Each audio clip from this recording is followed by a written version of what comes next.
चोर द्वारा अपने बारे में बताए जाने पर माँ जी ने कहा, हुआ करे यानी होता होगा, प्यासे को पानी तो पिला, पर देख मेरा धर्म मत बिगाड़ियो।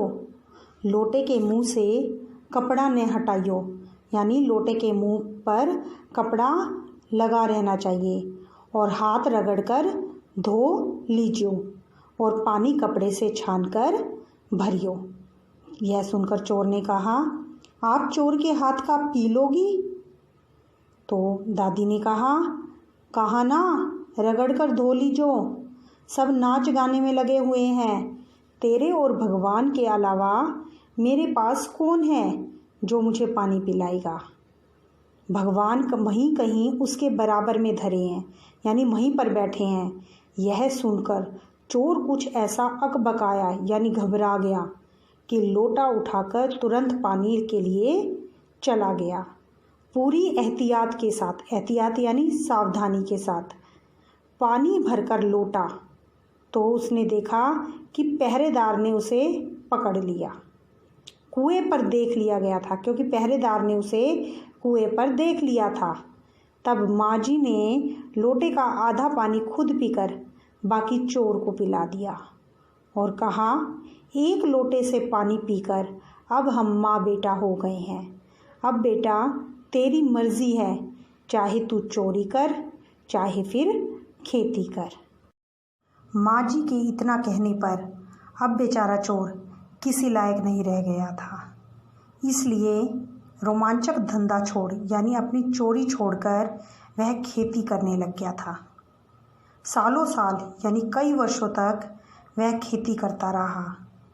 लेखिका बताती हैं कि जब मैंने उस चोर को देखा तो वह भला मनुष्य लग रहा था और अब बूढ़ा हो चुका था। वह डरा डरा और हैरान सा था।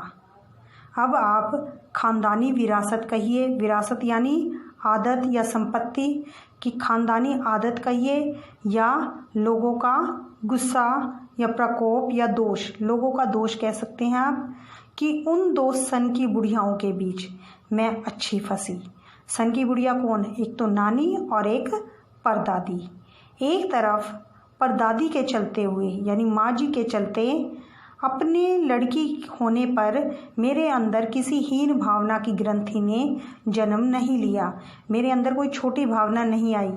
और दूसरी तरफ नानी के चलते हुए देश की आज़ादी को लेकर बेकार में ही मैं रोमानी रही, यानी संवेदनशील रही, क्योंकि आज़ादी तो प्राप्त हो गई थी।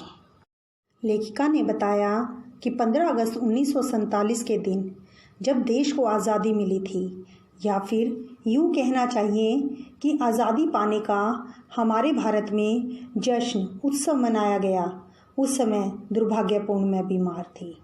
उन दिनों टाइफाइड खासा जानलेवा रोग माना जाता था। इसलिए मेरे तमाम रोने धोने के बावजूद डॉक्टर ने मुझे इंडिया गेट जाकर जश्न में, उत्सव में शिरकत करने की, शामिल करने की इजाज़त नहीं दी थी।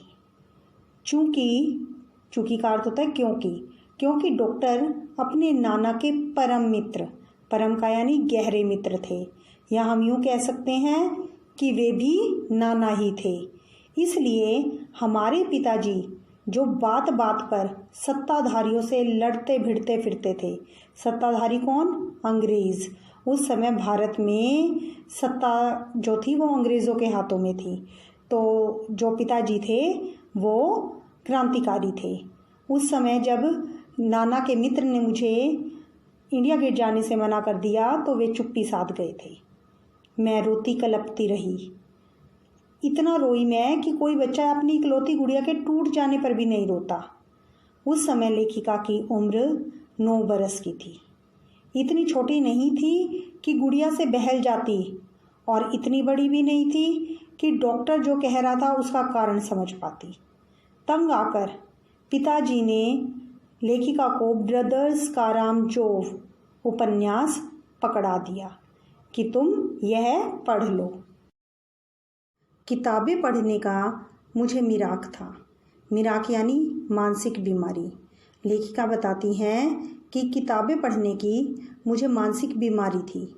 सो जब कुछ देर बाद लेखिका ने देखा कि पिताजी को छोड़कर घर के बाकी सभी लोग पलायन कर चुके थे, पलायन यानी जा चुके थे इंडिया गेट पर आज़ादी का जश्न मनाने के लिए, और पिताजी दूसरे कमरे में बैठे अपनी किताबें पढ़ रहे थे, तो लेखिका ने रोना धोना छोड़कर अपनी किताब खोल ली, ब्रदर्स कारामजोव। एक बार शुरू कर लेने पर उसने मुझे इतनी मोहलत नहीं दी, मोहलत यानी इतना समय ही नहीं दिया, इतनी फुर्सत ही नहीं थी कि दोबारा रोना शुरू करूं या कोई और काम पकड़ूं। उस वक्त ब्रदर्स कारामजोव मुझे देने में क्या तुक थी, क्या कारण था, तब मेरी समझ में नहीं आया, और किताब भी कितनी समझ में आई वह भी मैं अब तक नहीं जानती, क्योंकि उसके बाद इतनी बार पढ़ी कि सारे पाठ आपस में गड़मड़ हो गए, घुल गए, पता ही नहीं है कि कहाँ पर क्या लिखा हुआ है। कितना पहली बार पल्ले पड़ा यानी कितना पहली बार समझ में आया और कितना बाद में, यह कहना मुश्किल है, पर इतना विश्वास के साथ कह सकती हूँ कि उसका एक अध्याय यानी पाठ जो बच्चों पर होने वाले अनाचार और अत्याचार पर था, मुझे पहली बार में ही लगभग कंठस्थ मुँह जुबानी याद हो गया था। उम्र के हर पड़ाव पर वह मेरे साथ रहा और मेरे लेखन के एक महत्वपूर्ण भाग को प्रभावित करता रहा। लेखिका मानती है कि माँ जी की मन्नत का असर रहा होगा कि सिर्फ मैं ही नहीं बल्कि मेरी चारों बहनें भी लड़की होने के नाते किसी हीन भावना का शिकार नहीं हुई कि हम लड़कियां हैं। नानी, माँ और परदादी की परंपरा बरकरार रखते हुए हमने भी लीक पर चलने से इनकार कर दिया। वे भी लीक पर नहीं चलती थी बल्कि लीक से हटकर कोई कार्य करती थी। सबसे पहली लड़की घर में थी मंजुल भगत, जिसके लिए मन्नत मांगी गई थी। वह लेखिका की बड़ी बहन थी। उसके घर का नाम रानी था और बाहर का मंजुल। और जब वह लेखिका बनी, लेखिका अवतार यानी लेखिका बन गई, लिखने लग गई, तो उसका नाम पड़ गया मंजुल भगत, क्योंकि लिखना शादी के बाद शुरू किया था और अपना नाम बदलकर पति का ग्रहण करने में कोई हीन भावना आड़े आ नहीं आई। इसलिए पैदाइशी जैन नाम छोड़ वह भगत बन गई। लेखिका आगे बताती हैं कि दूसरे नंबर पर मैं थी। मेरे घर का नाम उमा था और बाहर का मृदुला। मंजुल भगत की तरह लेखिका ने भी शादी के बाद लिखना शुरू किया और लेखिका का नाम चला मृदुला गर्ग। उसने अपने पति के नाम के साथ लगे हुए गर्ग को अपने नाम के साथ जोड़ लिया था। लेखिका बताती हैं कि उन्हें याद है कि जब उन्होंने लिखना शुरू किया था उससे कुछ पहले ही नारीवाद का चलन हुआ था, यानी नारी को महत्व देने संबंधी आंदोलन कुछ समय पहले ही चले थे।